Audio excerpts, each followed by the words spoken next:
If you're over 70 and planning a trip soon, there are 6 things you absolutely need to hear. I've seen seniors collapse from heat stroke just 2 days into a vacation. I've seen one wrong step in a hotel shower turn into months of rehab. And I've seen families come home with guilt, not memories. Most people don't realize travel after 70 isn't just harder. It's riskier in ways you're not being told. I've worked in elder care for over 15 years, and in this video, I'll walk you through 6 travel risks most seniors overlook and how to avoid them before it's too late. The first concern, and perhaps the most common, is the shift in how our bodies respond to change. What used to be a simple flight now feels like an ordeal. There's the stiff back from long hours in a seat, the sudden dizziness upon standing, the unexpected fatigue that rolls in like an afternoon storm. I remember one gentleman, Harold, who had just turned 76. A proud, independent man, he'd built his own deck the year before. But on a trip to Arizona to visit his granddaughter, he collapsed from heat exhaustion at a roadside gas station. It wasn't even that hot by local standards, mid-80s, but his medication interacted with the temperature in ways no one had warned him about. We think we know our limits until they shift under us. What's tricky is that many seniors won't speak up when something feels off. There's a deep-rooted pride. I've seen it even in the most open-hearted of elders that says, "Don't be a burden. Don't ruin the trip." So they push through the headache, the dehydration, the chest tightness. They downplay, they delay, and sometimes they disappear into the silence of "I'm fine," when what they need is rest. What helps here isn't more pressure to take it easy. It's permission. Language matters. Instead of asking, "Are you okay?" I found it gentler to say, "Would you like to sit here in the shade a while?" Or, "Would it feel better to pause?" Small shifts, big difference. The second risk we often underestimate is cognitive fatigue. Not memory loss, but mental overload. Airports, bus terminals, hotel check-ins, new routines, they pile up fast. And for seniors who already have a quieter rhythm of life, this sudden chaos can cause a kind of internal disorientation. Mrs. Ellen, 81 years old and sharp as ever, told me once after returning from a cruise, "It felt like I was being moved around like a suitcase." She laughed when she said it, but I could see it in her eyes. The overstimulation, the constant watching the clock, the daily decision-making. It wore her down more than the jet lag ever did. What we forget is that travel requires micro-decisions, dozens a day. And for someone whose mind now moves more thoughtfully, that's draining. Not because they're slow, but because they're deliberate. A helpful approach is to create predictable anchors throughout the day.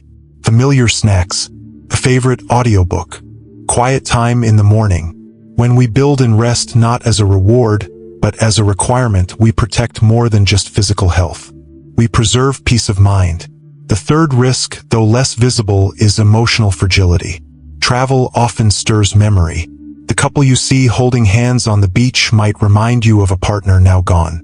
A destination once visited in your 30s might now feel like a ghost town of younger versions of yourself. And grief, as we know, doesn't always knock. I once cared for a man named Victor who traveled to France at 74, a dream he'd held since childhood. But the trip broke him open in ways he didn't expect. "Every street reminded me of who I thought I'd be," he told me after returning. He didn't regret going, but he said something I'll never forget. "No one tells you the most beautiful places can still feel lonely. This isn't a reason not to go. It's a reason to prepare differently, to bring not just medication and ID, but softness, journals, music that soothes, photos that root you, even a letter from a loved one you can open when you feel far from home, not geographically, but emotionally. Because sometimes the ache isn't from where we are, but from who's not with us anymore." One of the more invisible risks that often shows up on senior trips, sometimes quietly, sometimes suddenly, is medical miscommunication. In the comfort of home, you know your routine, your pharmacy, your primary doctor, the nurse who greets you by name. But out there, in another state, another country, even just another city, things shift. You might be asked to explain your medical history to a stranger in a rush, while you're tired or in pain. And in those moments, details matter. A woman I once worked with, Lillian, age 79, told me about a trip to Costa Rica. Beautiful place. But during the second night, she had a mild allergic reaction to something she ate. The hotel brought in a local physician, kind, competent, but neither of them spoke the other's language well enough to communicate clearly. What should have been a simple treatment turned into confusion, fear, and a rushed hospital visit that could have been avoided. Lillian was prepared in every way except one. She didn't bring a written list of her medications and allergies, in both English and the language of the country she visited. Sometimes the biggest difference between a scare and a crisis is a page of paper. What I often suggest, and what many geriatric specialists agree on, is to prepare a small, laminated card. On it, your name, emergency contact, medical conditions, all current medications, with dosages, and any allergies. If you're traveling abroad, include a translated version using reputable services, not just Google Translate. Also, bring a physical copy of your travel insurance policy, especially if you're on Medicare, which generally doesn't cover care outside the US. Include the name of the insurer, the policy number, and a phone number reachable internationally. It sounds obvious, but I've seen too many older adults caught without it in critical moments. These small safeguards offer something essential: dignity in distress. Because in the midst of panic, clarity is the kindest gift we can give ourselves. Another subtle but serious risk is financial vulnerability. Older adults, especially those traveling alone, are increasingly targeted for scams. Rigged taxi fares, false hotel confirmations, even fake tour operators. And what makes these traps effective isn't gullibility, it's trust. Seniors, especially from earlier generations, were often raised to be polite, to believe in the goodness of people. That's not a flaw. That's something beautiful. But it's also something that predators recognize and exploit. I remember a man named Charles, 75, retired teacher, who booked a dream train tour through Europe. The site looked official. The photos were beautiful. The deposit seemed reasonable. But it wasn't real. He lost nearly $4,000. What broke his heart more than the money was the embarrassment. He told me, "I used to teach kids how to spot fake news. How did I miss this?" The answer? Emotion.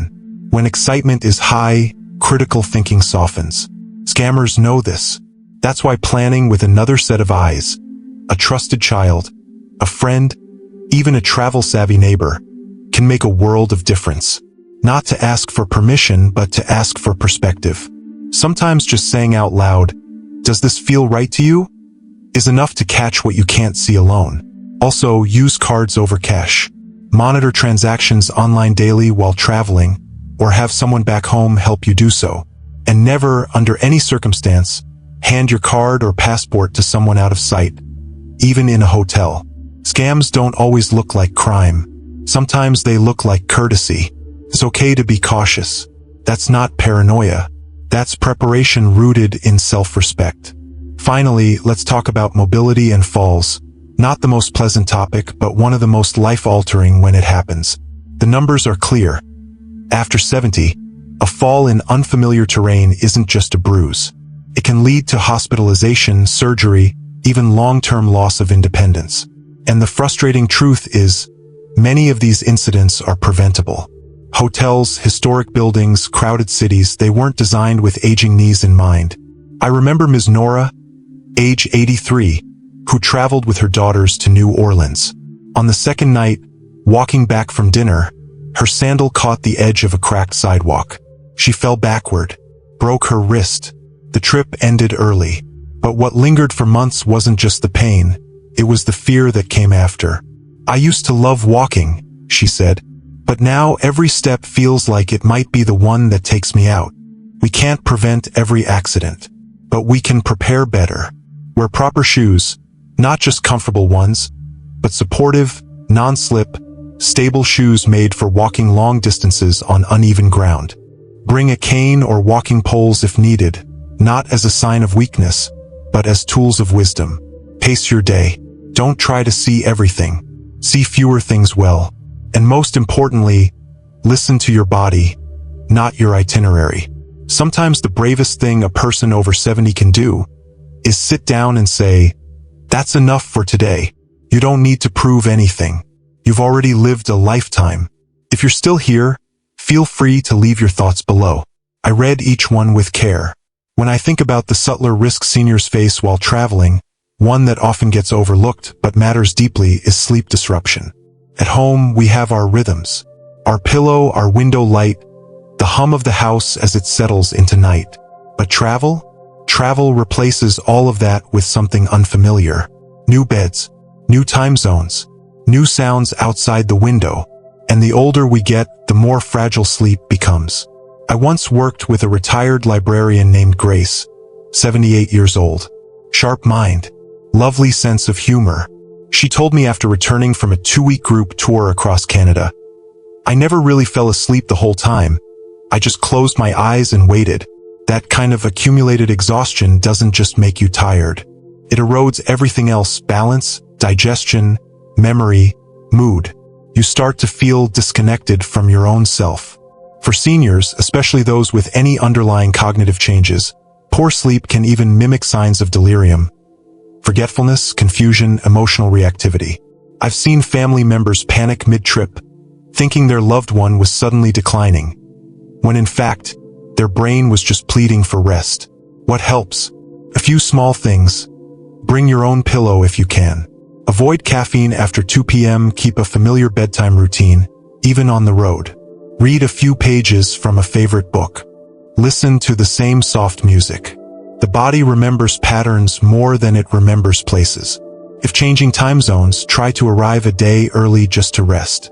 Build in empty mornings or early nights. Don't fear missing out. Rest is the trip when you're older. And if sleep doesn't come, don't force it. Lie still. Breathe. Let the nervous system settle even if the mind doesn't. The goal isn't perfection. It's gentleness. Another risk, often emotional, occasionally physical, is being alone in the wrong moment. Independence is a beautiful thing. I've seen 85-year-olds hike trails, book cruises, navigate airports with pride and purpose. But independence does not mean isolation. And during travel, the line between the two can blur faster than we expect. I remember a man named Bill. Widowed in his early 70s, he began taking solo train trips cross-country. He loved it mostly, but during one of those journeys, he slipped in the shower of a mid-range hotel. No major injury, thankfully, but he lay there for over an hour before someone heard him knocking on the wall. He later told me, "I wasn't afraid of dying. I was afraid no one would know." That sentence has stayed with me. Even if you love solo travel, build in safety checks. Schedule daily calls or texts with someone you trust. Use a smartwatch with a fall detector or location tracking. Let the hotel staff know if you'd like a call each morning. Most are happy to do it. And if you're traveling with a group, family, a tour, don't be afraid to speak up when you need support. I've met many older travelers who quietly struggle rather than slow the group down. But here's the truth. The people who love you would rather pause a day than lose a year to recovery. Being seen is not weakness. It's how we stay safe and connected. Finally, I want to gently name something I've noticed, both in clinical settings and in my own family: the emotional aftermath of travel gone wrong. Sometimes it's not the trip itself that wounds. It's how we feel about it afterward. I remember Linda, 82, who had looked forward to visiting her sister in Florida. The trip was fine, not disastrous, just tiring. The plane was delayed. She didn't sleep well. Her arthritis flared up halfway through. When she returned home, she told me softly, "I think that might have been my last trip." There was grief in her voice, not because anything terrible happened, but because she felt her world shrinking, the horizon narrowing. And that is perhaps the hardest part of aging with awareness. Recognizing your limits not as punishment, but as part of the story. If a trip doesn't go well, it doesn't mean you've failed. It means your body, your wise, weathered body, is asking for a different kind of joy. A smaller circle, a quieter delight. Instead of flights, maybe it's train rides. Instead of long tours, maybe it's a weekend nearby with your grandchildren. Instead of going far, maybe it's going deep. I believe travel is still possible at 70, 80, even 90, but it must be reimagined, not relived. You are not who you were at 40. That's not a loss. That's an evolution. Wherever you go next, even if it's just to the park down the street, may it meet you where you are now. Not who you used to be, and not who others expect you to be. Just you right now. That's enough. That's always enough. There's one more layer to travel at an older age that many people, even those with the best intentions, don't quite grasp. It's the emotional complexity of asking for help. I've seen it more times than I can count. A proud grandfather who won't ask his son to carry the bag up the stairs. A widowed woman who doesn't want to slow down her niece's sightseeing plans. It's not stubbornness. It's something more tender. A quiet longing to still be capable, to still contribute, to still matter in the eyes of others. Frank, a man I cared for during a short-term rehab stay, told me this after his family trip to New York. I spent the whole time pretending I was okay. My knees were screaming, but I smiled in every photo. I didn't want to ruin it for them. But here's what we need to remind ourselves, and each other. Being honest about our needs doesn't ruin anything. It deepens trust. It teaches the younger ones how to age with grace. Sometimes it's as simple as changing the language. Instead of saying, "I'm fine," try, "I'd love a slower pace today." Instead of pushing through pain, try, "Would you mind walking ahead while I sit here a bit?" These aren't signs of weakness. They're signs of emotional maturity, of knowing your body's story and honoring it. And for the younger companions traveling with elders, watch not just for physical fatigue, but emotional silence. Often, it's in the quiet moments after dinner, back at the hotel, where feelings start to surface. Be present then. That's when the best conversations happen, the ones you'll remember far longer than any tour or monument. One adult daughter once told me, "I thought taking my mom to Europe would be the highlight of our year, but the best part was sitting with her on a hotel balcony in silence, drinking tea." That's the real travel, the kind that happens within. Another layer of travel risk, especially after 70, is digestive sensitivity and food-related fatigue. Now, this isn't just about avoiding spicy food. It's about how the aging digestive system reacts to change in schedule, ingredients, hydration, even stress. Many seniors don't realize how much travel affects gut health until it's too late. Bloating, discomfort, irregularity, nausea. In hospice and recovery care, we always say, the gut is where peace begins. And it's true, when digestion is calm, the mind follows. A woman named Teresa in her early 80s went on a week-long cruise with friends. She was careful about her meals, but still ended up bedridden for 2 days with severe stomach cramps. It turned out to be a reaction to unfamiliar oils used in cooking. She didn't blame the cruise. What hurt more was missing the shared dinners and conversations she'd looked forward to. That's why I often suggest packing gentle snacks that are familiar to your body. Plain crackers, electrolyte packets, herbal teas. Avoid raw or undercooked foods in unfamiliar regions. Stick to bottled water when unsure. And never hesitate to ask servers how something is prepared. It's not rude. It's responsible. Also, try to eat smaller meals more frequently. The body over 70 often does better with consistency than quantity. And if you're taking medications that affect digestion, many do, be extra mindful of timing your doses with meals and travel days. But here's the heart of it. Food is not just fuel. It's emotional. It's comfort, memory, identity. When it becomes a source of pain or worry, the joy of travel begins to dim. So treat your body like you would a beloved travel companion, with gentleness, predictability, and care. And finally, though it may feel odd to say aloud, there is the risk of losing yourself in the effort to keep up. I don't mean physically. I mean spiritually, emotionally. I remember a woman named June, graceful, poetic, 86 years old. She took a trip to Ireland with her extended family. She told me later, everyone was kind. But by day 3, I wasn't sure why I came. I was trying so hard to match their energy, I forgot how I actually felt. And when she said that, I felt a kind of stillness fall over the room. Because what she spoke wasn't just about travel. It was about aging in a world that often moves faster than our hearts do. She continued, "I think next time, I'll go to a quiet cabin. I'll bring my books and my favorite blanket. I'll let the world come to me slowly." There's a certain kind of wisdom that doesn't need motion to find meaning. You can travel far without moving quickly. You can find wonder without exhausting yourself. You can choose the version of travel that serves your spirit, not your image. And maybe that's the greatest shift after 70. Not needing to prove anything anymore, just needing to feel whole wherever you are. As we reach the end of this reflection, I want to offer not just a list of cautions, but a soft place to land. Because the truth is, travel after 70 is not just about risk. It's about responsibility to yourself. It's about choosing peace over pressure, depth over distance, and perhaps most of all, presence over performance. Over the years, I've seen hundreds of older adults plan trips with hope in their hearts, and I've seen some of those hopes met, others quietly folded away. What made the difference wasn't the location. It wasn't the budget or the itinerary. It was how honest they were about who they are now. We lose something when we try to travel like we did in our 40s. Not just energy, but connection. Connection to the moment. Connection to our bodies. Connection to the wisdom that comes with knowing our own limits and honoring them. When we try to keep up, we often leave ourselves behind. But there's another way. I've seen it in the eyes of a woman watching the waves from a quiet bench instead of rushing to the shoreline. I've seen it in a man sketching the mountains from his hotel balcony instead of climbing them. I've seen it in couples who hold hands in silence, not needing words or schedules or photos to prove the trip mattered. Sometimes, travel becomes sacred the moment we stop chasing something and start receiving what's already here.